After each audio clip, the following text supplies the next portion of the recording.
Season 3, Episode 14, Girl Meets She Don't Like Me, and I was definitely looking forward to this episode, as I do every week. I didn't really know what this episode was about. The promo seemed like it was going to be not that great of an episode, and I didn't really know, what really was going to happen in this episode. And I have to say that this wasn't a bad episode. This was just a very by-the-numbers episode, which really isn't the best thing Girl Meets World can do. I mean, we've seen the show be far more capable of things, and I think there was some good stuff about this episode. Definitely, though, I think one of the weaker episodes. Honestly, some stuff in this episode I do think kind of felt like a Season 1 episode, but I think overall, I did enjoy this episode. But let's get into it, because there's not really a ton to say with this episode, mainly because of the fact that it's a very repetitive episode with a message that's very easy to spot, and I'm going to get into that, but we start off the episode and we see that Riley and Maya are talking about how there are all these new kids in the school. Now, this to me made me think that this was an episode that was supposed to be filmed earlier in the season, but it came out later. They do that a lot, but it worked here. You can definitely tell it should have been maybe an earlier episode, just because they're acting like, they're just now talking to these kids, and we're on episode 14. I feel like we should have gotten this episode maybe a little bit earlier, like maybe episode 5 or 6. Also, there's a reference where Riley says, "Maya, you're back again." So it kind of makes me think this episode should have taken place after the whole Maya losing herself arc. This episode should have taken place before Ski Lodge, but I don't know. I really don't know the actual production order. Maybe you guys know more about that. I don't, but either way, basically, they're talking about how there are all these new kids at school, and how Maya talks about how people like you more when you pretend to like them and you actually don't like them, and she's actually not wrong with that. I mean, in high school, there is a lot of that going on, where you have to be nice to someone just because they're your classmate, or just because they're in the same club as you. You don't necessarily like them, but you put on a bright smile and basically get your greatest acting skills and pretend like you like that person. I thought that was very funny. And again, Sabrina Carpenter really got to show her comedic abilities in this episode. She's so funny. I've said so many times, but she really is hilarious in this show. And I can't wait to see her actually go on, to other things from the show, because I could really see her going on to bigger and better things. Now that she's great in this role, because she is fantastic in this role, and I think arguably she is the best actor on this show. But I do kind of want to see her do other things after this, because I think she's a great actress and she has a very bright future ahead of her. But either way, we see this new girl that Riley goes up to. We don't find out her name, but Riley goes up to her. You can tell immediately this girl does not like her. We don't know if it's her eccentric nature, just the way Riley approaches her. And Riley just kind of shuts down, I guess, because, she hasn't really felt like this before. She goes right back to introducing the girl, which was very weird. And the girl obviously leaves because she's kind of freaked out. And we see Riley then sulking in Maya's arms, Maya trying to calm her down. I thought that was definitely the high point in the scene. Already, I thought the episode was kind of off to a weird start. I'm like, this doesn't really feel like Girl Meets World. It feels like a normal Disney Channel show, and that's not necessarily a bad thing, because even the worst episodes of Girl Meets World, minus Girl Meets World of Terror Part 2, are good. They're not terrible. The only two really come to mind that were absolutely unwatchable are Girl Meets World Terror 2 and parts of Girl Meets Fish. That's really it, though. So we go from there, and Riley is kind of, throughout the rest of the episode, really trying to process this. She doesn't understand how no one can like her. This hasn't happened before. I mean, she's just a very likable person. She doesn't really understand why this girl of all people does not like her. And I thought it was interesting the way that was done, but the rest of this episode doesn't really focus on that. We do see this one really funny scene where Farkle, Smackle, Zay, and Lucas, they go to Riley and Maya to try to figure out what's going on, and Farkle, basically, we see Riley literally needs to be carried by Maya, and then, actually, no, she's carried by Lucas, and then Zay carries Maya, which there was a little bit of character retraction there, where Maya talks about she doesn't know Lucas, Zay's name, but then he's the one that carries her. Just found that kind of weird the way that was done, but I did love Farkle jumping into Smackle's arms and Farkle passing out. I thought that was hilarious. I really did love that. Smackle is one of those characters where literally anything she does just makes me laugh. I think she's a very talented actress, and I just really like the character overall. And I think, again, they're really playing with her Asperger's very well. They're finding a way to make it funny without making it offensive, and I think they're doing that very well in this show.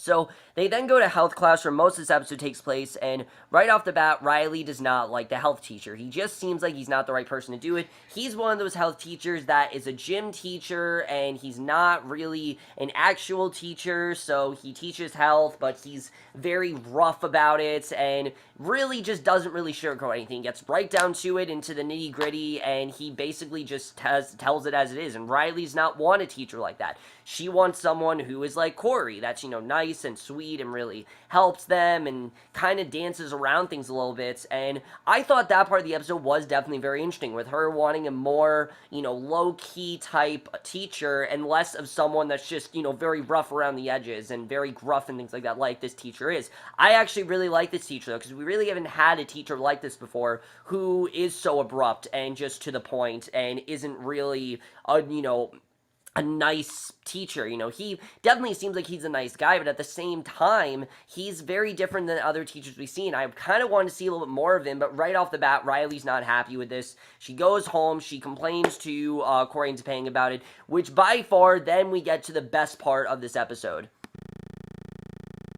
All the best stuff in this episode revolves around Topanga. Her interactions with Riley are some of the funniest stuff we've seen with her, I think, all in the entire show. I really love what they did with Topanga in this episode, because Riley talks about how a girl doesn't like her, and Topanga talks about how, in which case, since she is a lawyer, she's going to try to get all the dirt she can on her family, and if she still doesn't like her, then she'll get into her family's records and things like that. I thought that was very funny to see. And the way that Riley kind of echoes Topanga at a young age, I thought was very interesting, because we have to remember that Topanga was very eccentric when we met her. She was very weird, there was something very off about her, and Corey generally did not like her, as did most people. And I'm not saying that Riley is anything like that. Riley has a lot of friends, she's just a very easygoing person, but Topanga was very much like that in season 1, and we definitely do see that here, and I definitely thought that was an interesting parallel between the two. And there was a lot of callbacks to Boy Meets World, which I actually really did like in this episode. I like that in general, but in this episode especially, definitely really did work. But basically, Riley and, Riley's not happy with her health teacher, so Corey ends up actually replacing the health teacher. But this obviously does not make things better for Riley, because she doesn't want her dad teaching her about sex and things like that, which I will say, that part of the episode I thought was fine, but I just felt that, again, this was another one of those episodes that would have been benefited more if the show was on Freeform. And, the show up to this point has done a good job of dancing around those things and saying them without actually saying them. But very recently, it seems like they are really starting to be sheltered by Disney Channel. And I kind of want them to break out of that shelter, go to Freeform, be able to actually speak about these things, because these are things that high school kids go through. And I feel like the show could be a lot more effective and, actually get more of a fan base, which it does have a fan base, but its fan base would actually be, I think, a little bit more happier if they did go to Freeform, where they could actually talk about these topics. Because the way they do in this episode is fine. I didn't really have a problem with it necessarily. It just kind of irritated me, because I'm just kind of tired of this show being on Disney Channel, where they're not really allowed to talk about these certain things. But I was surprised they did get away with some of the stuff they did, don't get me wrong, but Corey obviously doesn't really want to talk about what's going on, so Smackle, who apparently is representing Farkle now, which I thought that was very funny, the way that Farkle said that Farkle time is dead, it's now Smackle time, it always is Smackle time. I mean, we can definitely tell, Smackle's the one that wears the pants in that relationship. Even though Farkle is so controlling, Smackle's the one that wears the pants there, and I definitely did like seeing that.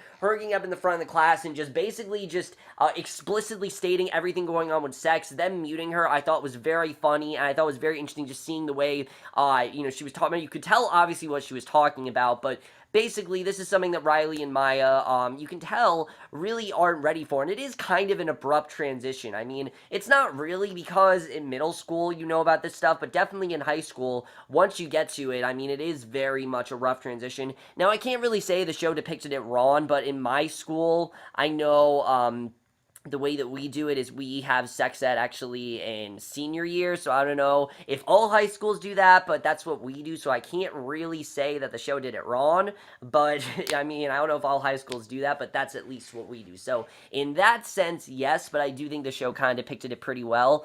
But then we get the message of this episode, which is just mentioned way too many times. We do have this good scene with Augie, where Augie's talking about, him being a kid, and how he's feeling and everything, and, he ends up, writing this letter, basically, talking about how, he's happy being a kid and what he is and everything. I thought that was a good scene, but basically Topanga talks about how what's going on with Riley and this girl, it's out of her control. She can't really do much about it. Some people just aren't going to like her, and it's a good, it kind of makes you realize more of who you are. I thought that in the sense was a good message. The problem is, it is repeated way too much throughout this episode, and I know Girl Meets World always has a message every episode, but they do not name drop it as much as they do throughout this entire episode. It honestly was kind of annoying the way they did that. Just every 5 seconds talking about the message. I mean, I get what the message is, and there really wasn't subtle at all. And Girl Meets World, I wouldn't say is always subtle, but when it's subtle, it does it very well. And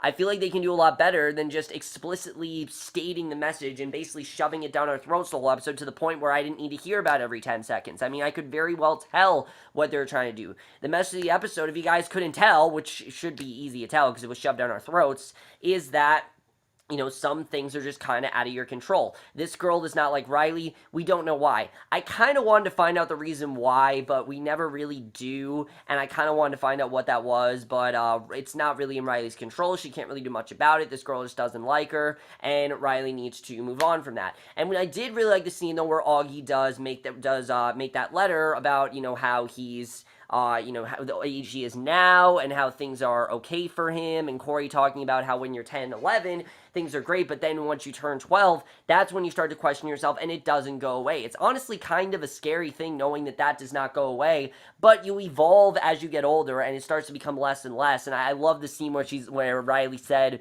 when does that stop, and he just said no, because it does not stop. I thought that was a very funny scene. I really did like the way that was done, but then we get into the health class of it all, seeing how that ties in, where Corey is talking about feet, because obviously he does not feel comfortable about talking about sex in front of his daughter, but the new health teacher, the old health teacher comes back in, and he asks Corey if he's done yet. Corey said it's definitely harder than he thinks, and we see that although this guy is very rough around the edges, he really does know what he's talking about. And the reason that, he's so rough about it is because it is kind of hard to talk to a bunch of kids about, especially when you're an adult talking to freshmen. I mean, it has to be strange to do that, especially because they're not necessarily inexperienced, but they don't know the as much of stuff that you do. They're just, getting into high school, and it's just kind of a weird transition for them. And I did like the scene where he tells them that you need to remember, while you need to always, some things are just out of control. Your mind is your mind, and you do what your mind tells you to do, and your body is your body, and you can't misuse those things.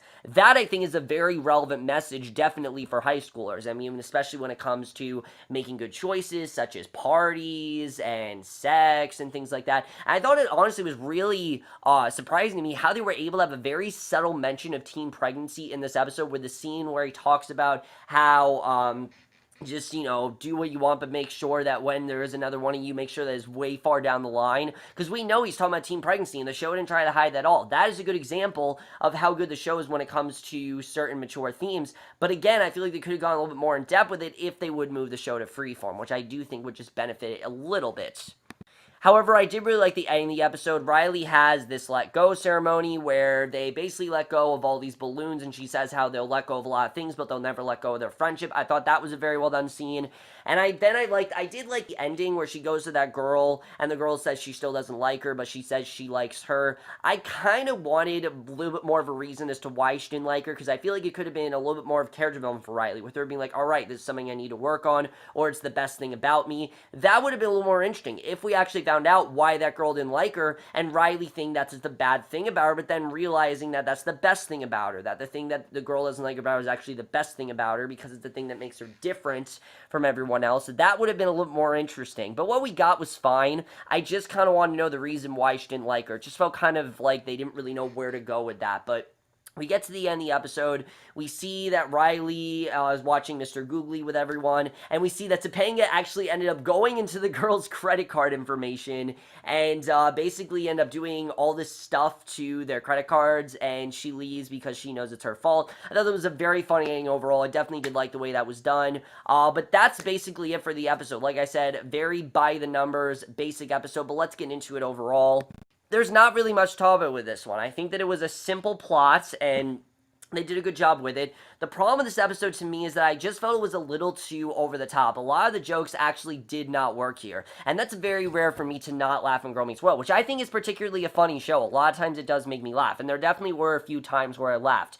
But there were definitely a lot of times where I didn't laugh, not just necessarily because it wasn't funny, but because I thought the joke went on too long, or I thought that they could have maybe used the plot differently. Like I said, I think it would have made a little bit more sense if they would have done something where Riley realized why the girl didn't like her and then tries to fix that. That I think would have been a little more interesting, because they literally say in the episode, don't change yourself, but we didn't really see Riley go through that, and I kind of wanted to do more with it.